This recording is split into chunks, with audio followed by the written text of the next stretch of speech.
Hi guys, मेरा नाम अभय गुप्ता है और मैं सीए फाइनल का स्टूडेंट हूँ। और मैं आज यहाँ पर आप लोगों को ये वीडियो इसलिए बना रहा हूँ कि मैं आप लोगों को बता सकूँ कि ऑडिट के अंदर, चाहे वो सीए इंटर हो चाहे वो सीए फाइनल हो, उसके अंदर एग्जामिनेशन स्कोर कैसे कर सकते हैं हम। मैंने अपना सीए इंटर अराउंड नवंबर 2018 में दिया था और मैंने उसके अंदर एग्जामिनेशन स्कोर किया था। और मैंने अपना सीए फाइनल ग्रुप 1 का एडवांस ऑडिटिंग मई 22 में दिया था और मेरा उसमें भी एग्जामिनेशन था। देखो, हम सबको पता है कि हम लोगों को सीए फाइनल और सीए इंटर के अंदर ऑडिट बहुत मुश्किल लगता है। ज़्यादातर स्टूडेंट्स को ऑडिट मुश्किल लगता है। बट मैं आपको सही में बताऊं, ऑडिट ना स्मार्ट स्टडी है। अगर हम ऑडिट को प्रिपरेशन के थ्रू, मतलब कुछ स्टेप्स मैंने लिखे हुए हैं, अगर हम उसके थ्रू हम उसे प्रिपेयर करते हैं तो I am damn sure 90% of the students will score the examination in audit. क्योंकि ऑडिट के अंदर ना आपकी स्मार्ट स्टडी चाहिए।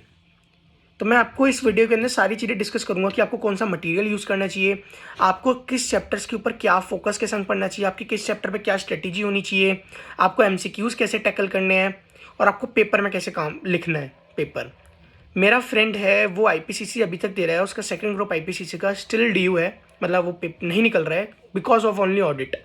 वो सिर्फ और सिर्फ ऑडिट में पास नहीं कर पा रहा था। अभी मैंने उससे बात करी, अराउंड दिसंबर के अराउंड हमारी बात हुई थी। मैंने उसको बताया ऑडिट आप कैसे कर सकते हैं भाई तू। मैंने उसको लिखने के तरीके समझाए and hopefully thanks to God उसका मई 22 में ऑडिट क्लियर हो गया। तो मैंने सोचा कि मैं आप लोगों के संग भी ये चीज़ शेयर कर सकता हूँ। क्या पता बहुत जने हो जिनको ऑडिट में मुश्किल हो रही हो, डिफ़िकल्ट लग रहा हो, तो वो लोग भी इसके अंदर हेल्प ले सकते हैं। ठीक है, तो मैं ऑडिट के लिए जो वीडियो बना रहा हूँ इसके अंदर मैं सारी चीज़ें दिखाऊंगा आप लोगों को। तो शुरू करते हैं। तो हाय गाइस, मैंने अभी आपको बताया कि अब मैं आपको मार्कशीट दिखा देता हूँ। जैसे मैंने आपको अभी बताया था कि मेरा आईपीसीसी के अंदर नवंबर 18, अगर आपको यहाँ पर दिख रहा है कि नवंबर 18 के अंदर मेरा आईपीसीसी का मैंने पेपर दिए थे सेकंड ग्रुप के, तो मेरा एडवांस ऑडिटिंग के अंदर, ऑडिटिंग एंड इंश्योरेंस के अंदर 62 नंबर आए थे। ठीक है, ऐसे ही मैंने फाइनल का ग्रुप 1 का जो अपना पेपर दिया था मई 22 के अंदर दिया था, जिसके अंदर मैंने एडवांस ऑडिटिंग के अंदर नंबर 65 आए थे। तो दोनों के अंदर एग्जामिशन है। अब मैं आपको अपने फाइनल की कॉपी दिखाता हूँ जिसके अंदर मेरे एमसीक्यू के अंदर 30 में से 28 मार्क्स आए थे। तो सबसे मेन चीज होती है कि अगर आपके एमसीक्यूज के अंदर ही आपने मेजर स्कोर कर दिया तो आपको 40 बनाने में मुश्किल नहीं आएगा। तो जब मैंने 30 में से 28 एमसीक्यू में स्कोर कर लिया था तो मुझे पता था कि मेरे एमसीक्यूज जब मैं पेपर में अटेम्प्ट कर रहा था कि मेरी एग्जामिशन आती है इस पेपर में, क्योंकि एमसीक्यूज मेरे इतने अच्छे हुए थे। सेम मेरे पास ऐसी कॉपी है, मेरी स्कैन कॉपी है जिसके अंदर मेरे 70 में से 32 नंबर थ्योरी के अंदर आए थे। ठीक है, तो मैं आपको यही बता रहा था कि ऑडिट के अंदर ना स्मार्ट स्टडी इंपॉर्टेंट है सबसे ज्यादा।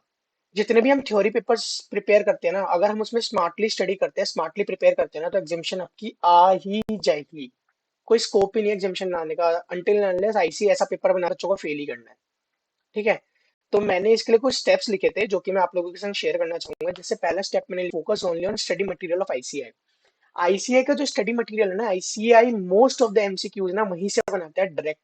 और आईसीआई का जो ऑडिट के ऊपर स्टडी मैट है ना, बहुत अच्छा बना हुआ है। मैंने अपनी पूरी प्रिपरेशन स्टडी मैट से करी थी, एक्सेप्ट पी, प्रोफेशनल एथिक्स।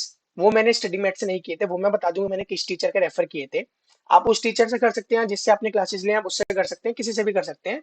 आपको जो सुटेबल लगता है वहां से प्रिपेयर करिए। बट मैंने आईसीएस स्टडी मटेरियल से बाकी पूरा का पूरा कोर्स यहीं से प्रिपेयर किया था। ठीक है, क्योंकि मेरे को याद है कि जब मैं पेपर में एमसीक्यू अटेम्प्ट कर रहा था ना, मेरे को पता था कि ये एमसीक्यू किस चैप्टर के किस लाइन से आया हुआ है, किस पेज से आया हुआ है। क्योंकि जब मैंने रिवीजन करी थी ना, फर्स्ट रिवीजन, मैंने ये सारी चीजें मार्क करी थी। ठीक है, smart study, second point. Second smart study, जैसे जैसे कुछ चैप्टर होते हैं आपके ऑटोमेटेड इन्वायरमेंट, ऑटोमेटेड इन्वायरमेंट के अंदर हमें पता होता है कि आईसीआई ना सीधा कॉपी पेस्ट क्वेश्चन डालता है। अगर मेरे बुक के अंदर लिखा हुआ है कि बेनिफिट ऑफ ऑटोमेशन, सेम छाप सकता है, आपको सेम छापना होता है। तो ऐसे चैप्टर्स के अंदर ना समझो मत, समझो बट पेपर में लिखो एग्जैक्ट कीवर्ड सी आईसीआई को, तो क्रैमिंग करो। ठीक है, इसके लिए आपको निमोनिक्स, मैं निमोनिक्स दूंगा, मैंने चैप्टर टू चैप्टर में वीडियो डाल सकता हूँ अगर आप कहोगे तो। मैंने उसके अंदर निमोनिक्स तक बनाया हुआ है, बहुत अच्छे अच्छे निमोनिक्स है जिससे आपको हेडिंग हो जाएंगी।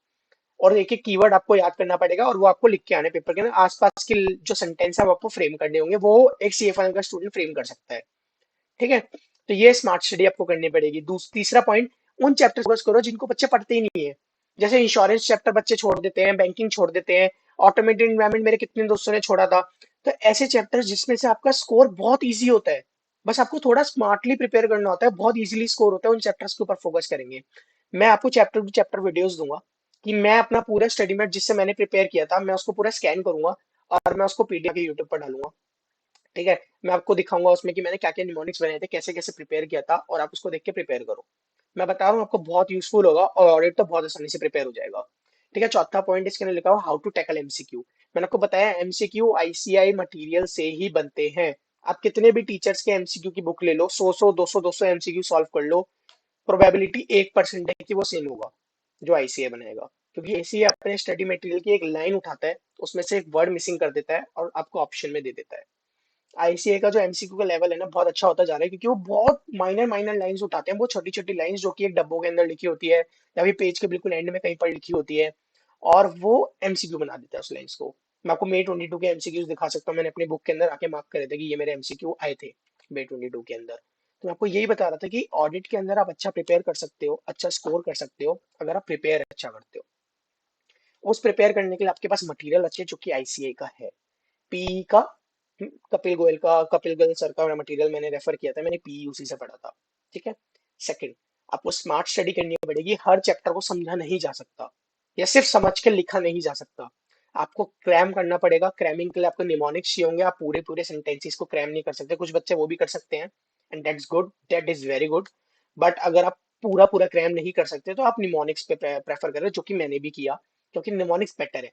आपको चैप्टर निमोनिक्स याद हो जाएंगे, निमोनिक्स के थ्रू आपके पास हेडिंग्स आ जाएंगी, उन हेडिंग्स को आप 2 3 बार भी रिवाइज करोगे निमोनिक्स से, आपके दिमाग में बैठ जाएंगी।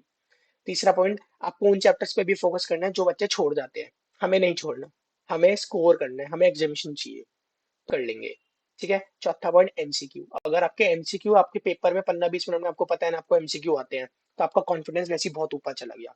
जहां आपका कॉन्फिडेंस एक बार ऊपर चला गया ना पेपर में कि हाँ मेरे को पता है मेरे 30 में से 20 25 मार्क्स कहीं नहीं गए, आप थ्योरी भी निकाल लोगे यूं। तो मैं बता रहा हूँ आपको स्मार्टली प्रिपेयर करेंगे। अगर आपको ये वीडियो पसंद आई और अगर आपको चैप्टर टू चैप्टर वीडियोस चाहिए तो प्लीज मेरे को कमेंट सेक्शन में बताइए, वीडियो को लाइक करें, वीडियो को सब्सक्राइब करें। और थैंक यू। मैं भी चाहता हूँ कि मेरी एग्जामिशन नहीं थी आप लोगों की भी आए। All the best.